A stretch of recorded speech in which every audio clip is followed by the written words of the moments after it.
तो हेलो बच्चों, नमस्कार। सामाजिक विज्ञान का पेपर है जो आप लोगों का प्री बोर्ड एग्जाम हुआ है उसका पेपर है और बहुत ही इंपॉर्टेंट क्वेश्चन है। इसको जरूर तैयार कर लीजिएगा क्योंकि बहुत ही इंपॉर्टेंट है। तो जितने भी बच्चे 2023 बोर्ड का पेपर देने वाले हैं सभी इस वीडियो को जरूर देखेंगे और इसके सारे क्वेश्चन को तैयार करेंगे, ठीक है। क्योंकि आपका 2023 बोर्ड का जो पेपर आने वाला है वह सेम टू सेम इसी तरीके से आने वाला है, तो इसको जरूर तैयार करेंगे आप लोग। यहाँ पर कुछ निर्देश दिए गए हैं। आपको 1 से 20 तक ऑप्शनली क्वेश्चन पूछे जाएंगे जो कि आपको OMR शीट मिलेगी, जिस पर आपको उसके 20 नंबर के क्वेश्चन जो है 1 घंटे का टाइम आपको दिया जाएगा और 20 नंबर के क्वेश्चन आपको उस OMR शीट पर भरनी है, ठीक है। जिसको नहीं पता है OMR शीट भरना वो मेरी अगली वीडियो में ज़रूर देख लेगा, OMR शीट भरना कैसे भरा जाता है। और यह प्रश्न पत्र 2 खंडों में होगा और ब में, ठीक है। तो खंड अ में 20 नंबर के बहुविकल्पी प्रश्न होंगे और खंड ब में 50 अंकों का वर्णात्मक प्रश्न होगा, ठीक है। और प्रत्येक प्रश्न के सामने उनके अंक निर्धारित किए गए हैं। तो पहला जो खंड है यहाँ पर देख लीजिए, पहला खंड 20 नंबर का है। तो असहयोग आंदोलन का मुख्य कारण था। पहला क्वेश्चन क्या है? असहयोग आंदोलन का मुख्य कारण था। तो यहाँ पर आप लोग बताओगे कि कौन सा मुख्य कारण था। तो खिलाफत आंदोलन जो है असहयोग आंदोलन का मुख्य कारण था, ठीक है। 1 नंबर आपके कंप्लीट हो गए हैं। अगला जो क्वेश्चन है, सविनय अवज्ञा आंदोलन कब चलाया गया? तो सविनय अवज्ञा आंदोलन 1930 में चलाया गया, ठीक है। ये बहुत ही इंपॉर्टेंट क्वेश्चन है, इसको तैयार कर लीजिएगा। अगला क्वेश्चन देखिए, डॉक्टर भीमराव अंबेडकर द्वारा दलितों के लिए दलित वर्ग एसोसिएशन की स्थापना कब की गई? तो यह की गई 1930 में, ठीक है। 1930 में भीमराव अंबेडकर के द्वारा दलितों के लिए दलित वर्ग एसोसिएशन की स्थापना की गई। अगला क्वेश्चन, 18वीं शताब्दी तक संसार के कौन से देश सबसे धनी देश माने जाते थे? तो 18वीं शताब्दी तक चीन और भारत सबसे धनी देश माने जाते थे, ठीक है। बर्लिन का समझौता कब हुआ? तो बर्लिन का समझौता जो है वह 1878 में हुआ था। तो यहाँ पर 1878 ऑप्शन नहीं है, तो आप 1880 टिक कर सकते हो, ठीक है। अगला क्वेश्चन, विश्व में सर्वाधिक वर्षा किस स्थान पर होती है? तो विश्व में सर्वाधिक वर्षा जो है वह मौसिन राय में होती है, ठीक है। टिहरी बांध परियोजना किस राज्य में स्थित है? टिहरी बांध परियोजना जो है उत्तराखंड के एक छोटे से गाँव में, टिहरी गाँव में स्थित है, ठीक है। निम्नलिखित में से कौन सा उस कृषि प्रणाली को दर्शाता है जिसमें एक ही फसल लंबे चौड़े क्षेत्र में उगाई जाती है? तो यहाँ पर देखिए यह 4 ऑप्शन दिए गए हैं, स्थानांतरीय कृषि या फिर रोपड़ कृषि या फिर बागवानी गहन कृषि, ठीक है। तो यहाँ पर आप रोपड़ कृषि टिक करिएगा, ठीक जो है। रोपड़ कृषि जो है लंबे चौड़े क्षेत्र में उगाई जाती है। और इनमें से कौन सी रबी की फसल है? चावल, चना, मोटा अनाज, कपास। तो चना जो है वह रबी की फसल है, ठीक है। चना, मटर ये सब रबी की फसल है। इनमें से कौन सी एक फलीदार फसल है? तो फलीदार फसल कौन सी है? दाल, ठीक है। दाल जो है वह फलीदार फसल है। GDP से क्या तात्पर्य है? यानी कि GDP का क्या अर्थ है? तो GDP का अर्थ है सकल घरेलू उत्पाद, ठीक है। GDP का अर्थ है। कौन सा क्षेत्रक सबसे अधिक रोजगार देता है? तो तृतीयक क्षेत्रक जो है वह सबसे अधिक रोजगार देता है। निम्नलिखित में से किसे प्रच्छन्न रोजगार के नाम से भी जाना जाता है? तो जो है यहाँ पर अल्प रोजगार जो होता है वह प्रच्छन्न रोजगार के नाम से भी जाना जाता है। सार्वजनिक और निजी क्षेत्र के आधार पर विभाजित है। सार्वजनिक और निजी क्षेत्र के आधार पर विभाजित है क्या? उद्यमों के स्वामित्व, ठीक है। एक वस्तु का अधिकांश प्राकृतिक प्रक्रिया से उत्पादन क्षेत्र की गतिविधि है। तो यहाँ सब आप प्राथमिक टिक करिएगा, ठीक है। उसके बाद 16वां क्वेश्चन देखिए, वर्तमान में भारत में कितने राज्य हैं? इस टाइम पर भारत में कितने राज्य हैं? तो यहाँ पर 29 राज्य हैं, ठीक है। वर्तमान में भारत में 29 राज्य हैं। भारत में किस राज्य का अपना स्वतंत्र संविधान है?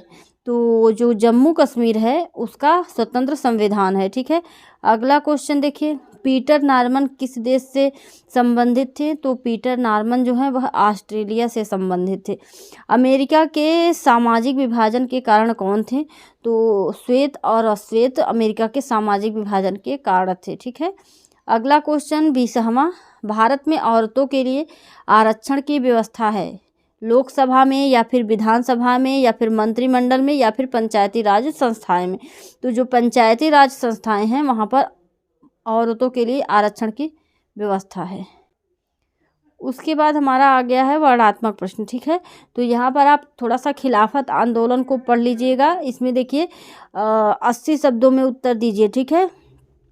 तो खिलाफत आंदोलन क्यों शुरू हुआ, सिर्फ आपको इतना ही बताना है कि क्यों शुरू हुआ था, खिलाफत आंदोलन क्यों शुरू हुआ था, ठीक है। या फिर अगर ये नहीं आता है तो सत्याग्रह के विचार का क्या मतलब है, इसको बता सकते हैं। अगला क्वेश्चन यहाँ पर आपको इसके लिए 4 नंबर मिलेगा, ठीक है। अगला क्वेश्चन है बहुउद्देशीय परियोजनाओं से होने वाले लाभ और हानियों की तुलना कीजिए, ठीक है। तो आपको तुलना बता देना है, इसके लिए भी 4 नंबर मिलेगा, यानी कि 80 शब्दों में उसका उत्तर देना है। जल दुर्लभता है क्या है और इसकी मुख्य कारण क्या है, ठीक है। तो चाहे आप बहुउद्देशीय परियोजनाओं से लिखिए या फिर जल दुर्लभता से, ठीक है, एक ही करना है।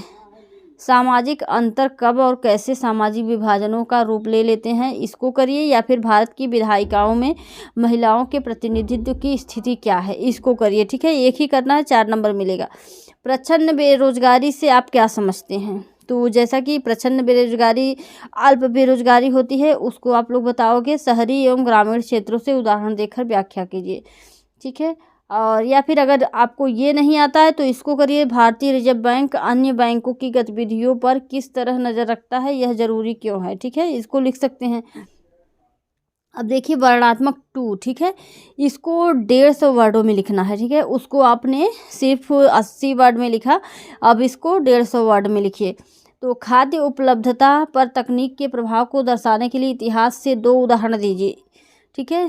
तो यहाँ पर इतिहास से क्वेश्चन पूछा गया है, 2 उदाहरण आपको देना है, ठीक है। और उसके बाद ईस्ट इंडिया कंपनी ने भारतीय बुनकरों से सूती रेशमी कपड़े की नियमित आपूर्ति सुनिश्चित करने के लिए क्या किया था। तो आपको चैप्टर पढ़ने पड़ेंगे, आपको इम्पोर्टेंट क्वेश्चन पढ़ने पड़ेंगे, फिर आपको तैयारी होगी। राजस्थान के अर्ध शुष्क क्षेत्रों में वर्षा जल संग्रहण किस प्रकार किया जाता है, व्याख्या कीजिए। इसके लिए 6 नंबर मिलेगा, क्योंकि ये सब 150 वर्ड के हैं। और भारतीय किसी पर वैश्वीकरण के प्रभाव पर टिप्पणी लिखिए, इसको लिखिएगा।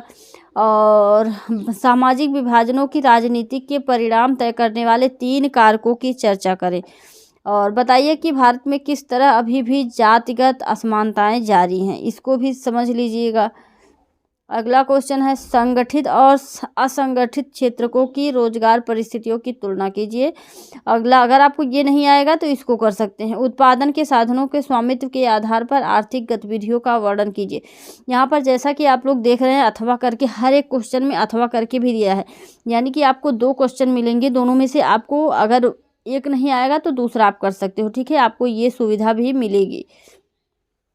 उसके बाद मानचित्र संबंधी प्रश्न है, 5 प्रश्न नंबर आपको मानचित्र पर मिलेगा, ठीक है। आपको क्या करना रहेगा, वह स्थान निम्नलिखित स्थानों को भारत के मानचित्र में चिन्ह द्वारा नाम सहित दर्शाइए, यानी कि आपको इस चिन्ह से मानचित्र में एक मानचित्र का पेपर मिलेगा, उसमें आपको दर्शाना रहेगा, ठीक है। अब क्या दर्शाना है, जो जो यहाँ पर पूछा जा रहा है, वह स्थान जहाँ 1919 में जलियांवाला बाग हत्याकांड हुआ, तो जहाँ पर हुआ था उस चीज़ को वहाँ पर ऐसे करके दर्शाना है, नाम भी लिख देना है उसका, ठीक है। आपको मैप मिलेगा, उसमें करना है। वह स्थान जहाँ चंद्रशेखर आज़ाद शहीद हुए, ठीक है, उस स्थान को लिख देना है। वह स्थान जहाँ पूर्ण स्वराज की मांग का प्रस्ताव पारित हुआ, उसको लिखना है। वह स्थान जहाँ गांधी जी ने नमक कानून तोड़ा, उसको बताना है। वह स्थान जहाँ 1920 का कांग्रेस अधिवेशन हुआ, उसको बताना है। इसी चिन्ह से सबको चिन्हित करना है और नाम लिखना है, ठीक है।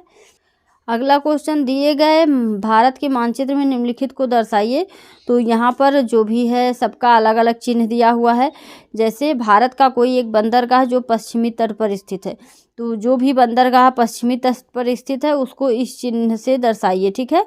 और हीराकुंड बांध को बराबर वाले चिन्ह से, और दक्षिण पूर्व मध्य रेलवे डेल्टा से, और डल झील जो है इस तरीके से, और छत्तीसगढ़ में तापीय ऊर्जा इस चिन्ह से, ठीक है। तो अलग अलग चिन्ह यहाँ पर दिए गए हैं, सभी को अलग अलग चिन्ह से दर्शाना है। मानचित्र आपको बोर्ड पेपर में मिलेगा, उसको करना है, ठीक है। तो सभी लोगों को जो है सारी चीज़ें समझ में आ गई। आपको सामाजिक विज्ञान की तैयारी अच्छे से करनी है। इंपॉर्टेंट क्वेश्चन की भी वीडियो मैंने दे दिया है, उसको प्लेलिस्ट में जाकर देखिए। और लगातार important question, previous year paper, model paper सभी दिए जा रहे हैं। तो चैनल को सब्सक्राइब करना बिल्कुल ना भूलें और वीडियो को लाइक भी कर दीजिए। और मिलते हैं नेक्स्ट वीडियो में। धन्यवाद।